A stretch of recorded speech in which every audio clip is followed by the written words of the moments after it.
में टीकाकरण के लिए आए हैं हम, और यहाँ पर देखिए हमें मारने के लिए कितनी भीड़ जुड़ी हुई है और हमारी जवाबदारी कौन लेगा। तहसीलदार मैडम है हमारे साथ में। देखिए ये पारदी मोहल्ले में है हम। बंद है नहीं, खुले हैं वो। ये देखिए भीड़ जो और लग गई। ओह माय गॉड, लग गई। मंत्री साहब अरे रुको भैया, अरे लाइट मार हो गया।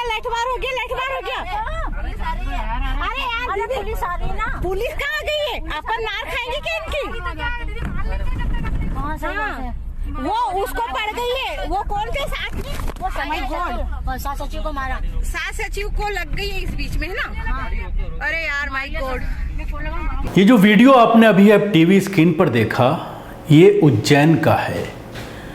उज्जैन के एक मोहल्ले में मेडिकल टीम पहुंची थी वैक्सीन लगाने के लिए, लेकिन उस टीम पर डंडों से हमला कर दिया गया और टीम को वहां से अपनी जान बचा करके भागना पड़ा। ये मामला उज्जैन का बताया जा रहा है। मध्य प्रदेश के उज्जैन के पादरी मोहल्ले में कोविड का टीका लगाने के लिए स्वास्थ्य विभाग की टीम पहुंची थी। एक स्वास्थ्य कर्मी के सर पर डंडे से वार किया गया। ये एक छोटा सा वीडियो था जो मैंने आपको दिखाया। अब आइए हम चलते हैं पिछले साल अप्रैल के महीने में 2 तारीख को उज्जैन में ही एक ऐसा मामला सामने आया था जिसमें स्वास्थ्य कर्मियों के ऊपर हमला किया गया था। मामला जमातियों का था, मुस्लिम महल्ले का था। ये मामला गैर मुस्लिम महल्ले का है, इसलिए शायद आप तक ये खबर ना पहुंची हो, क्योंकि अगर ये मामला किसी मुस्लिम इलाके में होता, मुसलमानों ने इस तरह की वारदात को अंजाम दिया होता, तो पूरा मीडिया इसको अभी तक दिखा रहा होता और हर आदमी को ये पता होता कि मुसलमानों ने इस तरह से किया है, और उसको लेकर सोशल मीडिया पर बीजेपी की आईटी सेल भी एक्टिव हो जाती और दिखाने की कोशिश की जाती।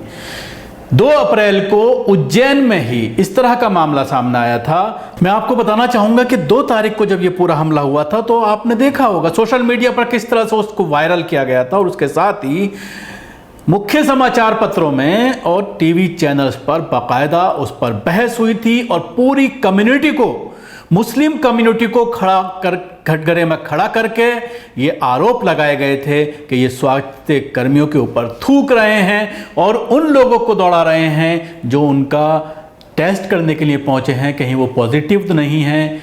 और उसके बाद तरह तरह की गालियां दी गई और ये कहा गया कि इनको इनके हाल पर छोड़ दो। नवभारत टाइम्स ने कुछ 4 लाइन की मैं खबर आपको बताना चाहूँगा। जब लिखा था, हेडिंग दी थी कि इंदौर में हमला करने वाले लंबे वक्त तक जेल में रहेंगे। कलेक्टर का ये बयान था, कलेक्टर के नाम से ये हेडिंग दी गई थी। कलेक्टर ने कहा है कि जिन लोगों ने हमला किया था वो लंबे समय तक जेलों में रहेंगे, और हुआ भी ऐसा। लंबे समय तक उन्हें जेलों में रहना पड़ा और उसके बाद उनकी जमानतें हुई। केस आज तक चल रहे हैं। खबर इस तरह से बनाई गई थी कि इंदौर के कलेक्टर ने कहा है कि सुरक्षा व्यवस्था बढ़ाने के लिए 5 कंपनी फोर्स बुलाई गई है। टाट पट्टी बाखल में मेडिकल स्टाफ के साथ बदतमीजी करने वालों के खिलाफ कड़ी कार्रवाई होगी। उन्होंने कहा है कि ऐसी घटना बिल्कुल बर्दाश्त नहीं की जाएगी। जो हमारा हेल्थ स्टाफ से है, रोज़ 18-20 घंटे काम कर रहा है। इस तरह की घटना बेहद गलत है। जिन लोगों ने ये किया है वे लंबे समय तक जेल में रहेंगे और जल्दी छूटने वाले नहीं हैं।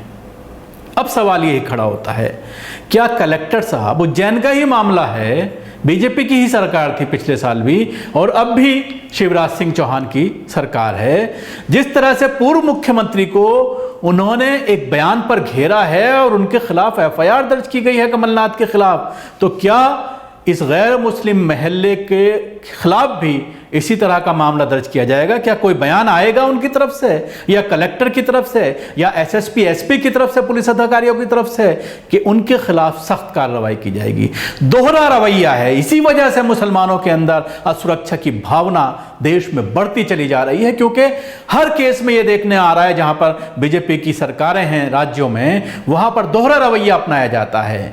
अगर आरोपी मुस्लिम है तो दूसरा धाराएं लगाई जाती हैं, आरोपी गैर मुस्लिम है तो दूसरी धाराएं लगाई जाती हैं। इस तरह के मामलात ज्यादातर मध्य प्रदेश और उत्तर प्रदेश में देखने में आ रहे हैं। जिस तरह से उत्तर प्रदेश में जो अभी मामला सामने आया है, जो एक स्टोरी अभी हमारे चैनल पर आपने देखी होगी मुरादाबाद वाली, वहां पर गौरक्षकों ने हमला किया, पीटा, बुरी तरह से पिटाई की उस युवक की जिसके ऊपर यह आरोप लगाया गया है कि वो गौवंश का गोश्त लेकर के जा रहा था। लेकिन तुरंत गिरफ्तार किया जाता है उस शख्स को जिसकी पिटाई की गई है और पीड़ित को हवालात भेज दिया जाता है, यह कहते हुए कि जांच होगी, गोश्त को लैब भेजा गया है और उसके खिलाफ मामला दर्ज कर लिया गया है। लेकिन आरोपियों का वीडियो होने के बावजूद, उनके खिलाफ सबूत होने के बावजूद, बाकायदा नामजद एफआईआर होने के बावजूद उनके बारे में यह कहा जा रहा है कि अभी जांच चल रही है, जांच के बाद एक्शन लिया जाएगा, गिरफ्तार किया जाएगा। तो जिससे आप अंदाजा लगा सकते हैं कि किस तरह से इस तरह के केसेस में पुलिस का रवैया सत्ता पक्ष को खुश करने के लिए कानून को जिस तरह से इंप्लीमेंट करना चाहिए, पुलिस का काम है कि कानून का इंप्लीमेंटेशन हो, जो धाराएं बनती हैं उन धाराओं के तहत मुकदमा दर्ज होना चाहिए और चार्जशीट में बिल्कुल उसी तरह से केस और साक्ष्यों को रखना चाहिए जो साक्ष्य घटना स्थल से कलेक्ट किए गए हैं, जो साक्ष्य घटना स्थल पर मिले हैं। लेकिन ऐसा होता नहीं है।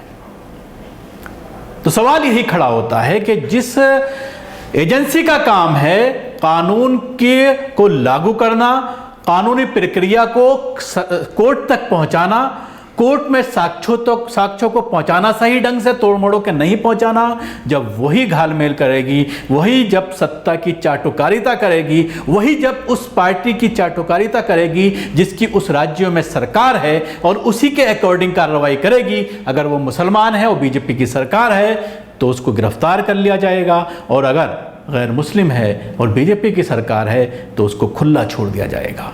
जाहिर सी बात है, जब ये बात सब सामने आती है और जब डेमोक्रेसी के इंडेक्स को लेकर इंटरनेशनल जब रेटिंग होती है तो उसमें भारत पाकिस्तान से भी नीचे चला जाता है, जिससे आप अंदाज़ा लगा सकते हैं पाकिस्तान और बांग्लादेश से भी नीचे चले जाता है कि किस तरह से जो बेसिक अधिकार हैं, मूल अधिकार हैं नागरिकों के, उनके साथ किस तरह से हनन किया जा रहा है। और वो एजेंसियां जिनका काम है कानून की रखवाली करना, जिनका काम है कानून को इम्प्लीमेंट करना, जिनका काम है मुजरिम को सज़ा दिलाना, जिनका काम है पीड़ित को इंसाफ दिलाना, वही जब इन सब चीज़ों को ताक पर रख दें और सिर्फ सत्ता की चाटुकारिता के लिए, अपने आप का प्रमोशन के लिए, अपने आप को सत्ता के लिए दिखाने के लिए कि हम सत्ता के साथ हैं, सत्ता पक्ष के साथ हैं, जब वो नाइंसाफ़ी पर उतर आते हैं तो ऐसे में कानून का राज लागू नहीं हो पाता और अव्यवस्था फैलती है। मैं अपने दर्शकों से जानना चाहूँगा, क्या इस केस में भी इसी तरह की कार्रवाई होनी चाहिए? हमें कमेंट्स करके बताएं। जिस तरह से जमातियों के खिलाफ कार्रवाई की गई थी इन दौर में, अप्रैल 2020 में, अब जिस तरह से सुरक्षा कर्मियों पर हमला बोला गया है, मामला एक ही शहर का है, महल्ले अलग अलग हैं।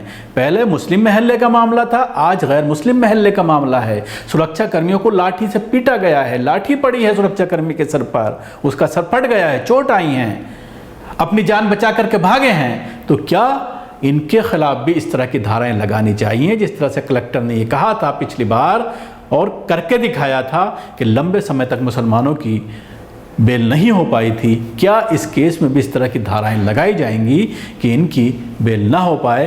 ये कमेंट्स करके आप हमें ज़रूर बताएं। उसके साथ ही हमारे चैनल को सब्सक्राइब करना ना भूलें, इसके साथ ही बेल आइकन ज़रूर दबाएं। धन्यवाद। सभी अहम खबरों के लिए न्यूज़ MX को सब्सक्राइब करें, साथ ही बेल आइकॉन को जरूर दबाएं।